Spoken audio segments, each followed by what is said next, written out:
చిలుకూరి బాలాజీ దేవాలయంలో ప్రధాన అర్చకులు రంగరాజన్ గారి మీద దాడి జరిగిందండి. నిజంగా ప్రతి హిందువు కూడా బాధపడ్డారు. దాని మీద అందరూ కూడా రెస్పాండ్ అవుతున్నారు. ఏంటి అంటే రామరాజ్యం నుండి కొంతమంది ఒక 20 మంది వ్యక్తులు వచ్చి ఆయన్ని వాళ్ళ సంస్థని వీళ్ళకి ఆధీనం చేయమని కూర్చుని చర్చించుకోవడం వేరు అండి. దాడి జరపడం అనేది నిజంగా చాలా సిగ్గుపడాల్సిన విషయం. ఆల్రెడీ మనం చూస్తూ ఉన్నాము హిందువుల మీద వేరే మతాల వాళ్ళు దాడి ఇప్పటికే చాలా ఎక్కువగా జరుగుతుంది. ఇటువంటి సమయంలో హిందువుల మీద హిందువుల దాడి అనేది అంటే ఒక హిందువుగా నేను నిజంగా అయితే సిగ్గుపడుతున్నాను. సో దీని గురించి మాట్లాడాలని మీ ముగ్గురిని పిలవడం జరిగింది. మీ అభిప్రాయాలు చెప్పండి సార్. ఫస్ట్ మీరు చెప్పండి. ములుపుడి సత్యనారాయణ గారు. మొట్టమొదటిగా హిందువులందరూ కూడా ఇటువంటి సంఘటనల్ని ఖండిస్తారు ఖచ్చితంగా. కాబట్టి అతను చేసినటువంటి చర్య అనాలోచితమైనటువంటి చర్య. తర్వాత అతని అభ్యంతరాలు ఏమిటంటే ఆయన అడిగినప్పుడు ఇక్ష్వాకు వంశంలో భూమి మీద ఉన్నటువంటి వాళ్ళంతా ఇక్ష్వాకు వంశానికి సంబంధించిన వాళ్ళ కాదా, అది ఫస్ట్ ప్రశ్న అడిగారు. మొత్తం మీద మనం ఇక్ష్వాకు అంటే ఏంటంటే వాక్కు అంటే స్పీచ్ వర్డ్ అని అర్థం. ఇక్షు అంటే షుగర్ కేన్, చెరుకు. అంటే ఆ వంశంలో పుట్టినటువంటి వాళ్ళంతా కూడా మధురమైనటువంటి వాక్కులు మాట్లాడేవారు. అందువల్లనే రామభగవానుడు ఆ వంశంలో పుట్టాడు. రాముడు, దశరథుడు, భగీరథుడు, తర్వాత లవుడు, కుషుడు, ఇట్లా వరుసలో. ఇకపోతే మనకి ఈ జైన మతము హిందూ మతాన్ని కూడా మనం తీసుకున్నప్పుడు వాళ్ళు కూడా ఒప్పుకున్నారనమాట. ఇక్ష్వాకు వంశంలో మనకి కంప్లీట్గా మహావీరుడు కూడా జైన మత ఇక్ష్వాకు వంశానికి చెందినవాడు అని. అలాగే బౌద్ధ మతాన్ని మనం తీసుకున్నప్పుడు గౌతమ బుద్ధుడు కూడా ఇక్ష్వాకు వంశానికి చెందినవాడే. అలాగే ఇంకొక ఆయన ఉన్నాడు, ఆయన పేరు రిషభనాథుడు. ఆయన ఫస్ట్ తీర్థనకారుడు జైనమిజంలో. కాబట్టి ఈ విధంగా మనం ఇక్ష్వాకు వంశం అనేది పెద్దది, దాని నుంచి మనం వచ్చాం. అసలు ఈ ఇక్ష్వాకుడు ఎవరు పిల్లవాడు అంటే మనువు పిల్లవాడు. ఏ మనువు అంటే వైవస్వత మనువు ఇప్పుడు నడుస్తుంది మనకి. ఆయనే ప్రథమ సృష్టి. ఆయన భార్య ఎవరు? శ్రద్ధ. కాబట్టి ఈ శ్రద్ధ మనువు అని అంటాం అనమాట. ఇదంతా కూడా సూర్యవంశానికి చెందినటువంటి వంశం ఇది. కాబట్టి ఆ అబ్బాయి అడిగిన దాంట్లో మరి రంగరాజన్ గారు అవన్నీ వచ్చాయనికి, కాకపోతే మహాపండితులైన, కాకపోతే నర్వస్ ఉంటుంది కదా, 20-30 మంది వచ్చినప్పుడు. సో ఆయన మౌనంగా ఉన్నారు. నెక్స్ట్ ఏంటంటే ఈ యొక్క బ్రహ్మ నుంచి విష్ణుమూర్తి నుంచి నాభి నుంచి బ్రహ్మ పుడతాడు. ఆ బ్రహ్మ నుంచి మనకి ఎవరు పుడతాడు? బ్రహ్మపుత్రుడు మరీచహ అంటాం. మరీచి పుడతాడు. అతని యొక్క సంతానము మనువు. ఇలా పరంపర అనేటటువంటిది మనకు వస్తుందన్నమాట. కాబట్టి గోత్రం. ఇకపోతే అబ్బాయి ఏంటంటే గోత్రాల మీద ఫైటింగ్ ఎక్కువ చేస్తున్నాడు. ఆ గోత్రాల్లో అతను ఏమని చెప్తున్నాడు? ప్రవర. మొత్తం అన్ని కులం లేని గోత్రం లేని వాడికి గోత్రం చిన్నజీర స్వామి పైన వేస్తూ ఆయన చిన్నజీర స్వామిని ఏమన్నాడు? వచ్చిన వాళ్ళందరికీ రామానుజ గోత్రం అని ఇస్తున్నారు మీరు, ఇది గోత్రం లేని వాళ్ళకి ఇవ్వండి మీరు రామానుజ గోత్రం అని. అలా కాకుండా ఉన్న వాళ్ళందరికీ కూడా గోత్రాలు మార్చేసి మీరు ఎలా ఇస్తారు అని అడుగుతున్నాడు. అయితే కామెంట్ సెక్షన్లో వాళ్ళ చిన్నజీర స్వామి వారు ఇచ్చిన స్పీచెస్కి భక్తులు ఆయన ఏం గోత్రం మార్చుకోమని చిన్నజీర స్వామి వారు చెప్పట్లేదు కదా అని చిన్నజీర స్వామి ఫాలోవర్స్ చెప్తున్నారు. కాబట్టి ఇది సైద్ధాంతికపరమైనటువంటి యుద్ధం అంతే తప్ప వేరే వ్యక్తిగత కక్షలు ఇవేమి కాదు. అయితే మరి 3 రోజులు మనకి సుందరరాజన్ గారు ఆయన ఇవన్నీ పిల్లబచ్చా కేసులు ఆయనకి. ఎందువల్లంటే గుడిని, దేవాలయాన్నే, చిలుకూరు దేవాలయాన్నే ప్రపంచవ్యాప్తంగా ఒక మంచి పేరు తీసుకొచ్చిన వ్యక్తి. తర్వాత ఎండోమెంట్స్ డిపార్ట్మెంట్ని కూడా ఇంటర్ఫియర్ కానివ్వకుండా ఉండి సిస్టమ్ అని తీసేసి జడ్జీలు సలహాలు ఇచ్చారని అంటారు. అలా చేసి చక్కగా ఆ హిందుత్వానికి మనకి చక్కగా మంచి పేరుని అంతర్జాతీయంగా తీసుకొచ్చినటువంటి గొప్ప మహానుభావుడు ఆయన. అంటే అందులోనూ వయోవృద్ధుడు, జ్ఞానవృద్ధుడు, బాగానే ఉంది. అయితే ఆయన ఏమంటున్నాడు? మేము అడిగిన దానికి ఏం ప్రశ్నలు చెప్పట్లేదు, ఈయన ఒక మంత్రం రాదు, ఒక స్వరం రాదు, ఒక లయ రాదు, ఇట్లా అన్నారు. అలాగే రామరాజ్యానికి రంగరాజన్ గారు ఏం చెప్పారంటే మిస్లీడ్ చేస్తున్నాడు, మిస్కన్సెప్షన్ చేసుకున్నాడు, సరిగ్గా అర్థం చేసుకోలేదు. రామరాజ్యం అనేది శ్రీరామచంద్ర ప్రభు రాజ్యం. ఇప్పుడు జరుగుతున్నది కూడా రామరాజ్యమే, ఇప్పుడు ఇక్ష్వాకు వంశమే అంతా జరుగుతున్నది కూడా. కాబట్టి ఇట్లా సైద్ధాంతికపరమైనటువంటి అంశాలు ఇవన్నీ కూడా. కాబట్టి వీటికి మనం ఏం చేయాలంటే అందరూ మీరు అన్నట్టుగా అందరూ కూర్చొని చేసుకోవాలి. ఇప్పుడు స్కాలర్స్ ఉన్నారు, పీఠాధిపతులు ఉన్నారు, ఇదిగో మనం ప్రవచనకారులు ఉన్నారు, చక్కగా ఆధ్యాత్మికవేత్తలు ఉన్నారు. ఇప్పుడు అందరినీ ఒక సమాధానపరుచుకుంటూ వెళ్ళాలి. జగద్గురు ఆదిశంకరాచార్యులు వారు ఏం చేశారు, అప్పటికి ఆయన ఎమర్జెన్సీ అయ్యేసరికి సాక్షాత్ పరమేశ్వరుడే, ఆయన శివుడే కదా, అందరినీ ఖండించవచ్చు కదా, అట్లా చేయలేదు ఆయన. ఆయన మొత్తం అప్పటికి 64 కౌలాచార మతాలు, సమయాచార దక్షిణాచారం పెట్టారు కదా, ఆ తర్వాత అనేక రకమైనటువంటి వామాచార పద్ధతులు, కాపాలికం, ఇట్లాంటి అన్నిటిని ఆ పెద్దలను కూర్చోపెట్టి డిస్కస్ చేసి వాళ్ళని ఒప్పించి సర్వజ్ఞ పీఠానికి ఆయన గురువుగా, జగద్గురువుగా వాళ్ళు ఎక్కిచ్చారు. ఆయన ఎక్కల, అప్పటికి కూడా సరస్వతీదేవి టెస్ట్ చేసి కూర్చోబెడుతుంది. ఈ విధంగా వెళ్ళాలి. ఆయన ఏం చేయాలి, నిజంగా రామరాజ్యం చేయాలి అని అనుకుంటే మనం చక్కగా అందరినీ ఒప్పించి, ఇప్పుడు ఒక చీఫ్ మినిస్టర్ ఉంటాడు, క్యాబినెట్ ఆఫ్ మినిస్టర్స్ ఉంటారు, అందరినీ ఒప్పించి cabinet minister, council of ministers అంతా కూడా సైన్ చేసి ఏకగ్రీవంగా తీసుకొచ్చి అప్పుడు జీవో పాస్ చేస్తారు. అంతేగాని ఎవరిష్టం వచ్చినట్టు వాళ్ళు పాస్ చేసిన ప్రభుత్వాలు ఇప్పుడు కుప్పకూలిపోయినాయి అన్నీ కూడా. ఏకపక్షంగా ఎప్పుడు కూడా చేయకూడదు. కాబట్టి ఈ అబ్బాయి చేస్తున్నటువంటి ధార్మికమైనటువంటి పోరాటం తప్పుదోవలో వెళ్ళాడు. అసలు ట్రేస్ పాసింగ్ చేయకూడదు, చట్టానికి ఇవన్నీ అనవసరం అండి.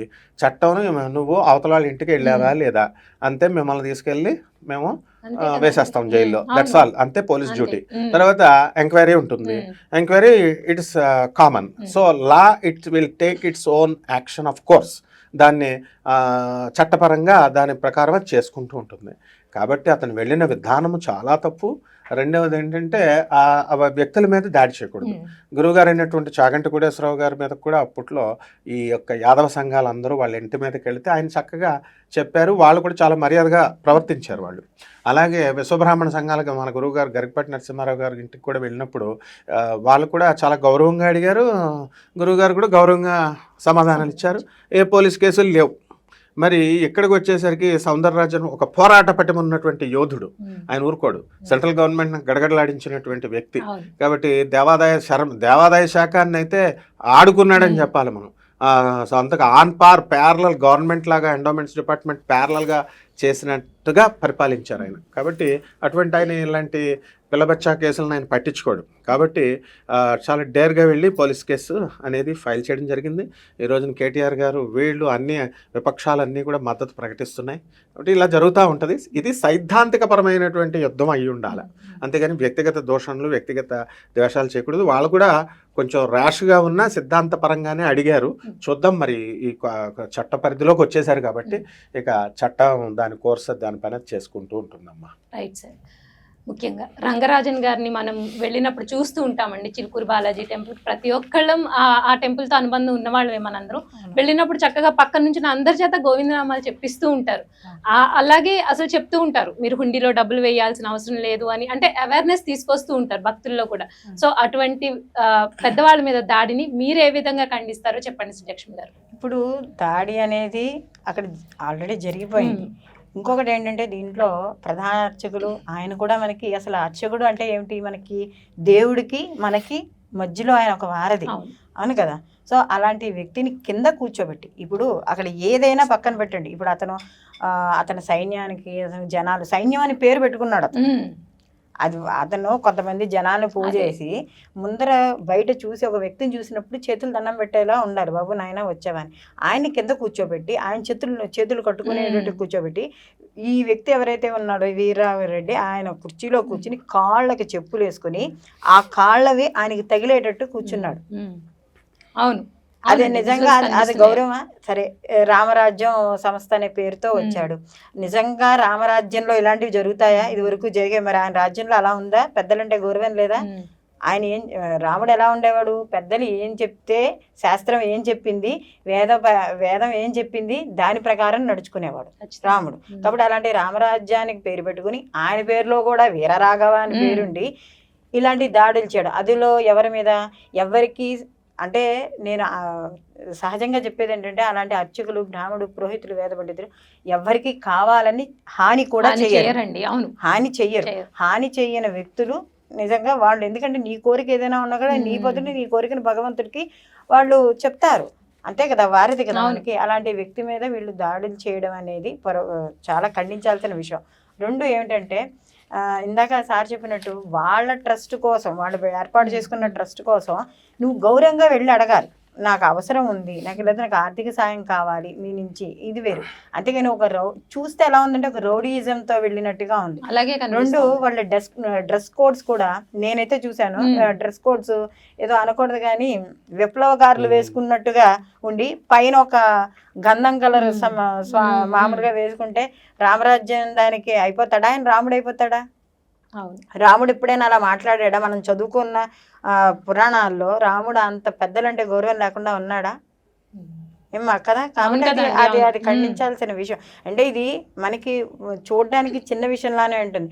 నన్ను ఎవరో అడిగారు, నేనేదో పోస్ట్ పెడితే నన్ను అడిగారు నిన్న రాత్రే పోస్ట్ పెడితే, మీరు ఏమైనా వెళ్ళి గొడవను చూసొచ్చారా, ఇలా చెందారా, ఆయన అడిగిన దాంట్లో తప్పే ఉంది, ఇలాంటివి చెయ్యొచ్చా అని చెప్పి, మీరు ఏమి తలా తొక్క లేకుండా మీరు పోస్టులు పెట్టకండి అని చెప్పి నాకు కామెంట్ చేశారు ఒకళ్ళు. నిజ నిజాలు తెలుసుకొని చెప్పాలి. నిజ నిజాలు తెలుసుకోవడానికి ఉంది. వీళ్ళకి ఎంత బలుపు కాకపోతే అక్కడ వ్యక్తి వాళ్ళ వచ్చింది CCTVలో మాత్రమే ఫుటేజ్ లో వచ్చాయి. రెండు ఈ ట్రస్ట్ కి సంబంధించిన వాళ్ళు, అంటే రామరాజ్యం ట్రస్ట్ కి సంబంధించిన వాళ్ళు వీడియో తీసి వాళ్ళు రిలీజ్ చేశారు. అవును. ఎంత ధైర్యం ఉంటే వీళ్ళు మన ఏమీ చేయలేరు. వీళ్ళందరూ కూడా సాత్వికులు, ఈ పురోహితులు గాని అర్చులు గాని ఈ వృత్తిలో ఎవరైతే ఉన్నారో వీళ్ళు మన ఎదిరించలేరు. కాబట్టి వీళ్ళు ఎలా చేసినా కూడా మనకి చెల్లిపోతుంది. అంటే ఒక రుబాబు.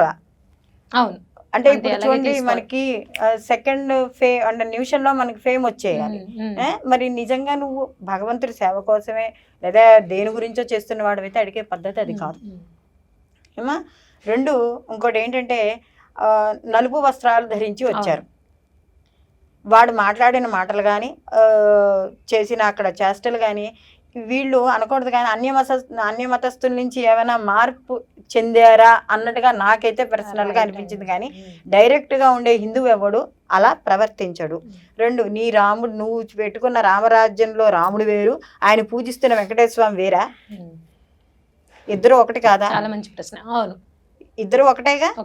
మరి ఒకటే అనే భావన నువ్వు అన్ని పద్యాలు చెప్తున్నప్పుడు ఇద్దరు ఒకటే అనుకున్నప్పుడు ఆయన మీద ఎందుకు ఆ దాడి? వాళ్ళకి ఇవ్వాలంటే ఇస్తారు. ఆయన అడిగింది ఏంటి ప్రశ్న? నువ్వేం చేస్తున్నావు అని అడిగాడు. నేను ఒక 10 రూపాయలు నేను అడిగినప్పుడు నీ 10 రూపాయలు నువ్వు ఎలా ఖర్చు పెడతావు అని అడగడంలో తప్పు లేదు కదా. నేనేమీ చేయను అన్నాడు. నేనేమీ చేయను అన్న దానికి ఆయన ఎందుకు ఇస్తాడు డబ్బులు? ఆయనకేం అవసరం? ఆయన భగవత్ సేవ ఆయన మేనేజ్ చేసుకుంటున్నాడు. ఆయన ఇచ్చే దైనందిక కార్యక్రమాలు ఆయన మేనేజ్ చేసుకుంటున్నాడు. ఓ 20 మందిని వేసుకుని వెనకాల వేసుకుని వచ్చేసి ఆడాళ్ళని మగాళ్ళని వేసుకుని వచ్చి నేను రామరాజ్య స్థాపన ఇలా చేసేస్తా అలా చేస్తా, రామరాజ్య స్థాపన ఇలా ఉంటుందా చేస్తే? పైవచ్చి దాంట్లో ఆయన చెప్తుండగానే, అతను వీర రాఘవరెడ్డి అతను చెప్తుండగానే విన్నా. ఆడవాళ్ళు వచ్చారట. ఆడవాళ్ళు వస్తే చూడండి ఆయనతో చెప్తున్నారు, రంగరాజన్ గారితో, ఆడవాళ్ళు కూడా ఇంట్లో చెప్పి వచ్చారు, మేము రాకపోతే మీరు బెంగపడకండి అని. వీళ్ళు ఏమైనా యుద్ధానికి వెళ్తున్నారా? ఏమైనా చావు కత్తులు కటార్లు పెంచుకుని యుద్ధానికి వెళ్తున్నారా? ఎవరిని చంపేసి ఇంటికి తీసుకెళ్ళిపోతారా? ఇప్పుడు నాకైతే దీంట్లో అనిపించింది ఏంటంటే వాళ్ళు వచ్చిన పద్ధతి తప్పు, అడిగిన పద్ధతి తప్పు. అడిగే పద్ధతి వేరేలా ఉంటుంది. గౌరవంగా అడగచ్చు, సహాయం చేయమని కోరచ్చు, దాంట్లో దోషం ఏమీ లేదు. సహాయం కోరమండంలో దోషం లేదు.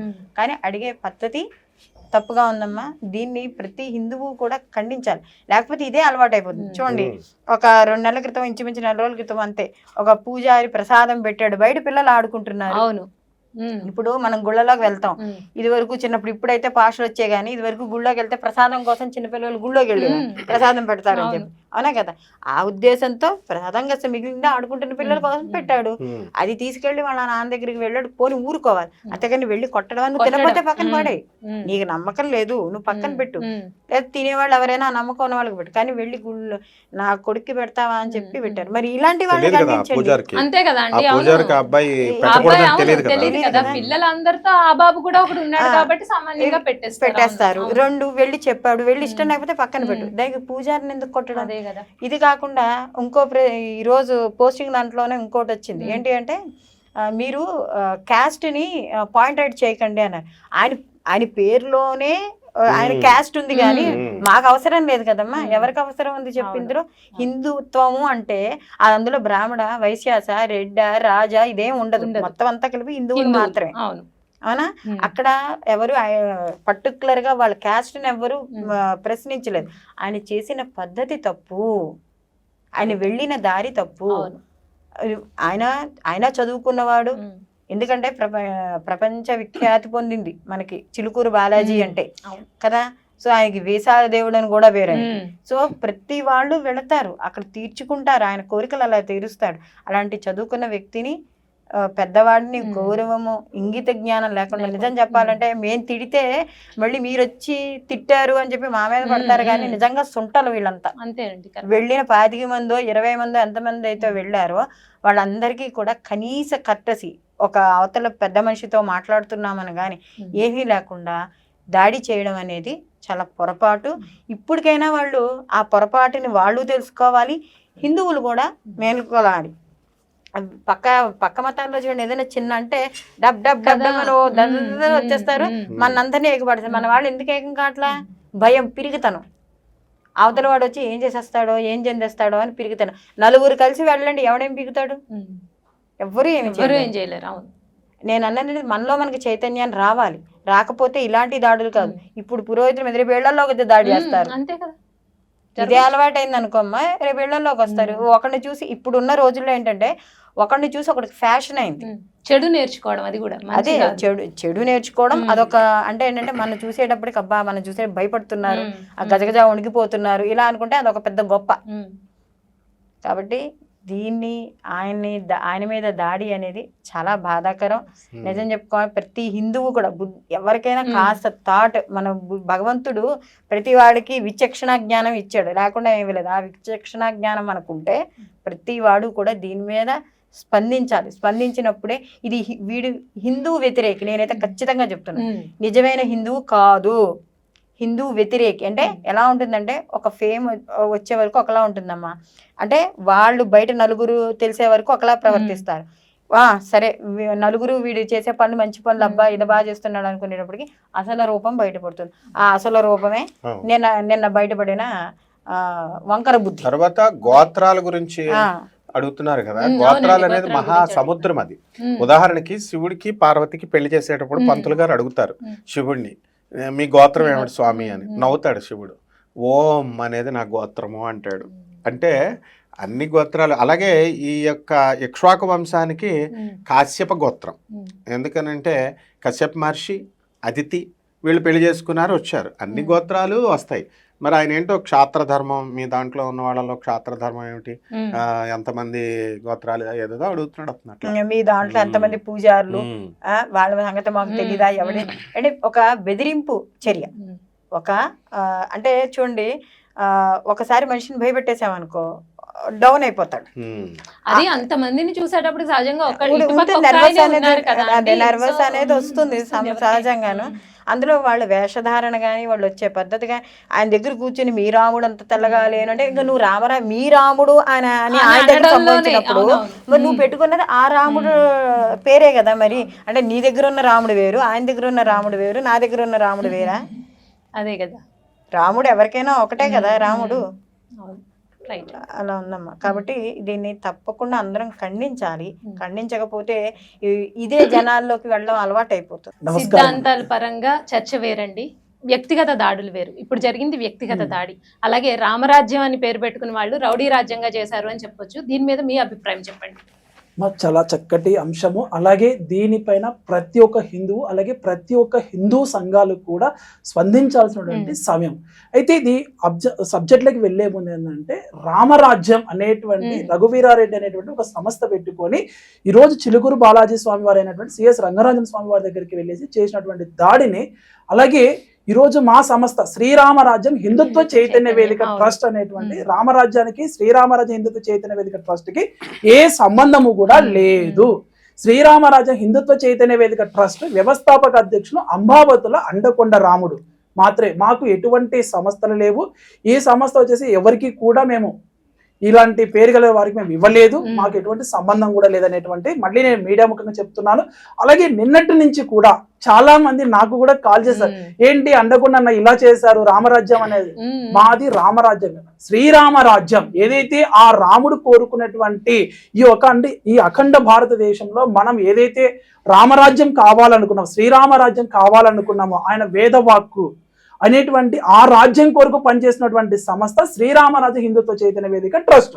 సో ఈ పాయింట్ నేను క్లియర్ ఇస్తూ, అలాగే సబ్జెక్టులకు ఏదైతే చిలుకూరు బాలాజీ స్వామి వారి యొక్క దేవస్థానం యొక్క ప్రధాన అర్చకులైనటువంటి సిఎస్ రంగరాజన్ స్వామి వారి విషయం పైన ఎవరైతే రామరాజ్యం అనేటువంటి పేరు పెట్టుకొని వెళ్ళి స్వామివారి పైన 20 మంది దాడి చేశారనేటువంటి మీడియాలో రావడము, అలాగే స్వామివారి యొక్క ఆ స్థితిగతులు చూసినప్పుడు, ఆ యొక్క దృశ్యాలు చూసినప్పుడు అయితే మాకైతే కళ్ళలో నుంచి నీళ్ళు వచ్చినాయి.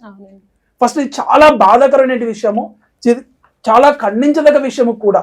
అయితే ఇతను ఏదైతే పాయింట్ లేవనెత్తాడో, ఇతను ఏదైతే స్వామివారి దగ్గర ప్రధాన అర్చకుల దగ్గరికి వెళ్ళేసి ఆయన అడిగే ధైర్య సాహసం చేశాడో, గౌరవం ఇవ్వాల్సినటువంటి స్వామివారికి అర్చామూర్తి అయినటువంటి ఆ పూజారి అయినటువంటి స్వామివారి దగ్గరికి వెళ్ళి ఈ విధమైనటువంటి ప్రశ్నలు వేస్తున్నారే, ఎప్పుడైతే అన్యమతస్తులు శ్రీ రామరాజ్యం అనేటువంటి మూవీ తీసేసి హిందువుల మనోభావాలను అలాగే రామభక్తుల యొక్క మనోభావాలు దెబ్బతీయడం ఎక్కడికి వెళ్ళాడు ఈడు అని మేము అడుగుతున్నాం. అలాగే నీకు 15 నిమిషాలు టైం ఇస్తే హిందువుల్ని కోస్తా అన్నటువంటి అప్పుడు ఇతను ఏమైపోయినాడు అని సూటిగా ప్రశ్నిస్తున్నాం. ఈ రోజు బ్రాహ్మణుడు అర్చకులు అంటే, అర్చక స్వాములు అంటే నీకు అంత చులకనైపోయి ఈ రోజు నువ్వు వెళ్ళేసి దాడి చేస్తావా 20 మందిని వేసుకుని వెళ్ళి? అంటే నువ్వు అడుగుతున్న సంస్థలు ఇస్తారా? గుళ్ళు దేవస్థానం సంస్థకి ఇవ్వాలనా? ఏ రోజు నువ్వు పోయి చేసినా ఆ గుడి కోసం ఏమైనా చేసావా? ఒక రోజు పోయిన చీపురు బట్టి గుడి అంతా కూర్చావా? లేదే. ఈ రోజు అర్చక స్వాముల వారికి నువ్వు ఏమీ తెలియదు అనేసి నువ్వు ఆ విధంగా అడిగే పద్ధతి ఉంటదండి. అవునండి, పద్ధతి ఉంటది. ఏదైనా సరే నువ్వు ఒక పద్ధతి ప్రకారం వెళ్ళాలి. జగద్గురులు ఉన్నారు కదా, ఏదైనా ఒక గోత్రాల విషయంలో సంబంధించినప్పుడు కానీ, లేదని అంటే ఆ నామాల విషయంలో వచ్చినప్పుడు కూడా నువ్వు జగద్గురుల వారికి అందరికీ కూడా ఆమ్నాయ పీఠాలకి కానీ, లేదని ఆ సంప్రదాయానికి ఏదైతే వైష్ణవ సంప్రదాయం వచ్చింది అనుకోండి, వైష్ణవ సంప్రదాయం జగద్గురుల వారికి ఆచార్యులకి మనం ఒక లెటర్ ఇచ్చేసి, అయ్యా ఈ విధమైనటువంటి సందేహాలు వచ్చినాయి, ఈ విధమైనటువంటి అపచారాలు జరుగుతున్నాయి, సో వీటిపైన ఒక చర్చ ఏర్పాటు చేయండి, ఒక ధార్మిక సదస్సు ఏర్పాటు చేసేసి దీనిపైన చర్చ చేయడానికి నేను సిద్ధంగా ఉన్నాను, నా ప్రశ్నలు ఇవి. సో అటువంటి వారు అబ్జెక్షన్ ఇవ్వనటువంటి ఒక చర్చాకారిక ధార్మిక పరిస్థితి అనేది ఉంటుందండి. సో అలాంటిది నువ్వు ఏర్పాటు చేయకోకుండా నీ చట్టాన్ని నీ చేతిలోకి తీసుకొని, ధర్మాన్ని కూడా నీ చేతిలోకి తీసుకొని ఈరోజు దాడి చేస్తావు. అది ధర్మమేనా? ఈరోజు రామరాజ్యము, శ్రీరామరాజ్యానికి నువ్వు చెడ్డ పేరు తెచ్చినావు. ఈరోజు శ్రీరామరాజ్యానికి చెడ్డ పేరు తెచ్చినావు, రాముడు వారికి నువ్వు చెడ్డ పేరు తెచ్చినావు. అలాంటి స్వామివారి దగ్గరికి వెళ్ళి నీ రాముడు నా రాముడు అనేటువంటి భేదాభిప్రాయాన్ని దగ్గర చూపిస్తున్నావే, నువ్వు హిందువేనా? ఈ మధ్యన ఒక ఫ్యాషన్ అయిపోయింది, క్రైస్తవులు ఎక్కడి నుంచి వలస వస్తున్నారని అంటున్నారు కదా మీరు, హిందువులు మీరు వలస రావడం లేదా అని చెప్పేసి, మీరు వలస రాలేదా అని ఆర్యులు అనార్యులు వీడేదో పెద్ద యూపీఎస్సీ స్టూడెంట్ లాగా ఏదో ఒక క్వశ్చన్ అడుగుతున్నాడు. అలాగే వీళ్ళు కూడా గోత్రాలు అన్ని కులాల్లోనూ ఉంటాయి, ఋషులందరూ ఒకటే. మనకి గోత్రాలు అనేవి ఎలా వస్తాయో చెప్తా. మన ఋషుల్ని బట్టి వస్తాయి. ఇప్పుడు మరీచ్ మహర్షి కొడుకు మనకి ఈ కశ్యప్ మహర్షి నుంచి వచ్చింది. ఓకే, 8 గోత్రాలు ఉన్నాయి బ్రాహ్మణులు. ఆ తర్వాత రాను గోత్రాలు పెరిగినాయి. ఇప్పుడు 49 గోత్రాలు నడుస్తున్నాయి. ఇట్లా అన్ని గోత్రాలలో కూడా మనం గురు పరంపరగా కూడా గోత్రాలు వస్తాయి. మీ గురువుని బట్టి గోత్రాలు వస్తాయి. ఇప్పుడు ఈ మనువు అనేటటువంటి వాడు, అతను ఏం చేస్తున్నాడు, ఇక్ష్వాకుడు గురువు ఎవరు? మనువు గురువు ఎవరు? వాళ్ళ తండ్రి. అలా వాళ్ళ తండ్రి పరంపరగా గురు పరంపరగా గోత్రాలు వస్తాయి. ఇదేదో పెద్ద టాపిక్ లాగా దానికి గోత్రాలు తెలుసా అని అతన్ని అడుగుతుంటే అతను ఏం చెప్తాడు, అందువల్లనే అందాల రాముడు అండకొండ రాముడు లాంటి వాళ్ళు కరెక్ట్ మొగుడు అనమాట. ఈ గోత్రాల విషయంలో భద్రాచలం సీతారాముల వారి దేవస్థానంలో ఈ గోత్రాల విషయం కూడా ఒక ఇష్యూ నడుస్తూ ఉంది. సో ఇక్కడ దానికి ఆచార్యుల వారు ఉన్నారు, చెనిజార్ స్వామి వారు దానిపైన కూడా చేస్తున్నారు, దానికి తగ్గట్టుగా సమాధానం కూడా చెప్తూనే ఉన్నారు. కానీ ఇతను వచ్చేసి దీన్ని ఏ విధమైన ఏ కోణంలో తీసుకోవాలి, ఇతను ఏదైతే రంగరంజన స్వామి వారి దగ్గర దాడి చేశారు, ఈ దాడిని మనము అతని వెనకలో ఉన్నటువంటి ఉద్దేశం ఏమిటి అనేటువంటి హిందూ సమాజం తెలుసుకొని, అలాగే ఇలాంటి వారు ఒకవేళ ఇలా దాడి చేయడం అనేది చాలా బాధాకరం, అలాగే తప్పు కూడా. సో అతను కనుక ఒకవేళ ఏదైనా నీకు డబ్బులు కావాలి అడిగితే, నీకు అవసరం ఉంటే గౌరవప్రదంగా వెళ్ళి మర్యాద పూర్వకంగా అడగాల్సినటువంటి అవసరం నీకు ఉంది. ఎందుకు? నీకు అవసరం ఉంది కాబట్టి. అతను ఇస్తారా లేదా అనేటువంటి ఆయన ఇష్టం, స్వామివారి ఇష్టం. ఒకవేళ నువ్వు ధర్మంగా ఉంటే ధర్మాత్ముడుగా ఉంటే ధర్మరక్షణ నువ్వు చేస్తుంటే ఎంతమంది స్వామీజీలు ఇచ్చేవాళ్ళు లేరండి? చాలా మంది ఉన్నారు. ఎంతమంది అర్చకులు ఇచ్చేవాళ్ళు లేరు? ఎంతమంది బ్రాహ్మణులు ఈ రోజు నీకు చెయ్యి ఇచ్చేసి నువ్వు నడువునైనా ధర్మ పరీక్షలో ముందుకు వెళ్ళేటువంటి నడిపించే వాళ్ళు ఎంతమంది ఉన్నారు? సో లెక్కలేని మంది ఉన్నారు కదా. సో నువ్వు ఈ రోజు అందరి దగ్గర ఆ విధంగా వెళ్ళి దాడి చేసి ఆ స్వామివారు కూర్చొని ఇంకా ఏమీ చేయలేనటువంటి దీన స్థితిలో ఉన్నారు. చాలా బాధాకరమైనటువంటి విషయము. అలాగే ఎవరైనా సరే ఇతను చేసినటువంటి చర్యమేమో శ్రీరామరాజ్యం హిందుత్వ చైతన్య వేదిక ట్రస్ట్ నుంచి ఖండిస్తున్నామండి. అలాగే ఇంకొకసారి ఇది చట్ట పరిధిలో ఉంది కాబట్టి చట్టం తన పని తను తీసుకుని వెళుతుంది. అలాగే మేము చట్టాన్ని కూడా గౌరవిస్తాం. ఎవరు కూడా చట్టాన్ని మీ చేతిలో తీసుకొని దురాక్రమణకు పాలు కాకండి. ఎందుకనంటే ఈరోజు చూడండి, అతను ఈ రాఘవరెడ్డి అనే అతను ఏ విధంగా అయినాడో చట్టంలో అరెస్ట్ చేశారు. ఆల్రెడీ ఎఫ్ఐఆర్ కూడా బుక్ అయింది. ప్రతి ఒక్కరు కూడా ఏదైనా దేవస్థానంలో కానీ అర్చకులు కానీ ఏదైనా తప్పు జరిగితే మీరు ఫస్ట్ మనం చేయాల్సింటే హిందూ సంఘాలు చెప్పాలి, లేదంటే ఆచార్యులు ఉన్నారు, జగద్గురులు ఉన్నారు కదా. జగద్గురులు ఉన్నప్పుడు వాళ్ళ దగ్గర తీసుకెళ్ళి సమస్యలు జరుగుతున్నాయని నీ కొద్ది నువ్వు తీసుకెళ్ళి ఈరోజు చూడండి ఎంత కూడా చెడ్డ పేరు కదా. మొత్తం అందరు ఎక్కడ చూసినా కూడా రామరాజ్యం దాడి. ఇప్పుడు ఎంత బాధ అనిపిస్తుంది. మన శ్రీలక్ష్మి గారు వచ్చారు, ధైర్యంగా చక్కగా చెప్తున్నారు. ప్రతి ఒక్కళ్ళు ఇప్పుడు హిందూ సంఘాలు ఉన్నాయి చాలా, అన్ని స్పందించాలి కదా. మరి ఆడవాళ్లే వచ్చి స్పందిస్తుంటే మీరు మేము సద్గురువులు, మేము సిద్ధగురువులు, మేము జగద్గురువులు అని చెప్పుకునేటటువంటి కపట బ్రాహ్మల, కపట జ్యోతిష్కుల, కపట మంత్రగాళ్ళంతా ఏమైపోయారు. ఇప్పుడు రావాలి, మీడియాకి రావాలి. అప్పుడు చిన్నజీరి స్వామి వారు చెప్తారంటుంటే పాపం ఆయన్నే అంటుంటే ఇంకా చిన్నజీరి స్వామి వారు ఏం చెప్తారు? విషయం ఇప్పుడు ప్రజెంట్ మనం జరుగుతున్నదే, ఎవరు రారు ఏమొస్తారు, ఎన్ని తప్పుడు ప్రచారాలు చేశారు కుంభమేళకి. ఎవరు వెళ్ళడం ఆగాడు చెప్పండి? ఎవరు వెళ్ళడం ఆగారు? ఎవరు వెళ్ళడం ఆగలేదు కదా. అందరూ వెళ్తున్నారా? 50 కోట్ల మంది వెళ్తున్నారు. అక్కడ ఉన్న హిందువులందరూ ఒక్క చోట కలిసేటప్పటికి ఇక్కడ వీళ్ళకి గుండెల్లో గుబులుగా ఉంటుంది. దాన్ని కూడా పాడు చేయడానికి ఎంత ప్రయత్నిస్తున్నారు. అంత పవిత్ర స్థలాన్ని కూడా అక్కడికి వెళ్ళిన వాళ్ళు కూడా ఇష్టం వచ్చినట్టు ఎలా చేస్తున్నారు. దేనికి ఇప్పుడే ఏం చేయలేకపోతున్నారు. అక్కడ యోగి ఆదిత్యానంద్ గారు చేస్తున్న ఆయన కూడా ఎందుకు చేయలేకపోతున్నారు? అక్కడ హిందువులంతా ఒక చోట సంఘటితం అయ్యారు కాబట్టి అక్కడ ఏం చేయలేకపోతున్నారు. నేను చెప్పేది అదే, చిన్నో చితకో ఒకసారి దాడి జరిగింది అని అన్నప్పుడు వెంటనే అందరూ స్పందించాలి. ఎప్పుడైతే స్పందిస్తారో, ఎవరైతే అంటే ఇప్పుడు ఆయన అక్కడ వరకు వెళ్ళాడంటే అసలు ఇన్నర్ ఫీలింగ్ ఏంటి చెప్పండి? ఈయన ఏం చేయలేడు అంతే. అదే ఇప్పుడు ఆయన అంతలా వెళ్ళాడు అంటే ఆయన ఏం చేయలేడనేగా. ఉందిలే కాసేపు వింటాడు, కూర్చుంటాడు, బ్రాహ్మణుడు ఏం చేస్తాడు అని ఒక రకమైన ఆయనకి అహంకారం అనుకోవచ్చు, లేకపోతే ఏదైనా అనుకోవచ్చు ఆయన మనసులో. అదే చేస్తాడు అనే భయం ఉంటే జోలికి పోయేవాడు కాదు. ఇప్పుడు వెళ్ళమనండి, మళ్ళీ ఇప్పుడు రేపు వచ్చిందా రేపు వెళ్ళమనండి, ఎలా ఉంటుందో. ఇంక మళ్ళీ చెప్పుకుందుకు కూడా ఇంకో చోట ఉండదు. అదే ఇతను క్రైస్తవులు శివుడిని, శివలింగాన్ని ఎంత దారుణంగా మాట్లాడి ఇతను పోయి ఏమన్నా అక్కడ పోయి చేశాడా? ఏదైనా మాట్లాడా? వాళ్ళని ఖండించాడా? వాళ్ళ ఇంటికి వెళ్ళాడా? అలాంటి వీడియోలు ఏమైనా చూసామన్నా? లేదు. ఇలా స్వామివారి దగ్గరికి ఎందుకు వెళ్ళారు? సో మనం హిందువులం అండి, మనం సంప్రదాయాలని పెద్దలకి అనేటువంటి గౌరవం ఇవ్వాలి ఫస్ట్. సరే అండి, ఆయన సోషల్ మీడియా కొంతమంది ఏదో ట్రోల్ చేస్తున్నారు, ఆయన ముస్లిమ్స్ కి ఆవునిచ్చారని, ఏదో స్థలం ఇచ్చారని. అయ్యో దానికి ఏంటి అక్కడ కారణం అని కనుక్కొని హిందూ సమాజాన్ని తెలియజేయి. సెక్యులర్ స్వామినా లేక ఏదో నీకు అక్కడికి వచ్చినప్పుడు నువ్వు అక్కడ చెప్పాలి, అంతేగాని నువ్వు వెళ్ళేసి నీ ఇష్టానుసారంగా దాడి చేసేసి ఈరోజు ఏమైపోయింది.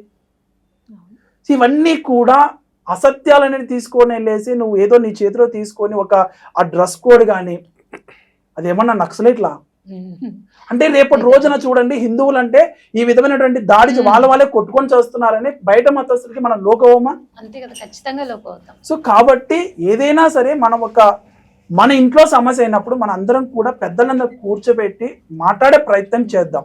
అందుకే కూడా చక్కగా కూడా ఆంధ్రప్రదేశ్ ప్రభుత్వాలు కూడా, ఆంధ్రప్రదేశ్ రాష్ట్రంలో కూడా మాన్యశ్రీ డిప్యూటీ సీఎం గారు పవన్ కళ్యాణ్ గారు ఒక మంచి సనాతన ధర్మ పరిరక్షణ బోర్డు రావాలనేటువంటి లేవనెత్తారు అంశం పైన.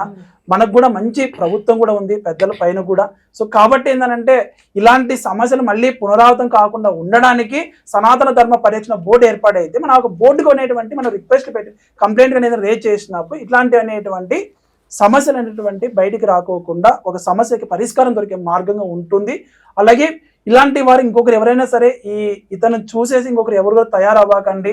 అలాగే మన గురువులని, మన ఆచార్యులని, మన స్వామీజీని, అర్చక స్వామీజీని కాపాడుకుందాం. ఎందుకనంటే ఇప్పుడు ఎన్నో దేవాలయాలకు ఇంకొక విషయం అన్నటువంటి రంగనాథ స్వామి గారి గురించి చెప్పాల్సిన విషయం ఏంటంటే ఎండోమెంట్ అంశం. అవును. ఎండోమెంట్ ని ఆ గుడ్లేకి రాకోకుండా చేసినటువంటి ప్రధాన ఎవరైనా ఉదాహరణ ఏం చెప్పాలంటే రంగనాథ స్వామి వారే చెప్పాలి. ఎందుకనంటే అసలు ఉండి వ్యవస్థను అక్కడ పెట్టకూడదు. ఈరోజు మేము కూడా ఒక దేవస్థానం స్వయంభూ శ్రీ పుష్పాచలేశ్వర స్వామి దేవస్థానం జీర్ణోద్ధరణ చేసి ఈరోజు పూజా కార్యక్రమం చేస్తున్నాం. ఎండోమెంట్ మాకు వద్దు. మనం అందరం కూడా ఏమైతే ఏంటి, ప్రభుత్వ కబంధ హస్తాల నుంచి మన దేవాలయం అనేటువంటి మన హిందువులకే రావాలనేటువంటి మనం బలమైన సంకల్పం తీసుకొని ప్రతి ఒక్క హిందూ సంఘం కూడా ప్రయత్నం చేస్తుంది. ఆ విధంగా దిశగా అడుగులేస్తూ పోరాటం కూడా చేస్తుంది. ఈ రోజు నువ్వు అలాంటి దిశలో మనం ఆదర్శంగా ఉన్నటువంటి శ్రీ ఎస్ రంగనాథన స్వామి వారిని ఈ రోజు నువ్వు దాడి చేసినావంటే దాన్ని ఏ విధంగా జీర్ణించుకున్నావు హిందూ సమాజం? ఒక్కసారి ఆలోచన లేదా? ఇలాంటి వ్యక్తులు ఇంకా ఏంటంటే మనకు ఇంటర్నల్ గా తెలిసింది ఏంటంటే స్వామివారు ఫిజికల్ దాడి కూడా అని అంటున్నారు.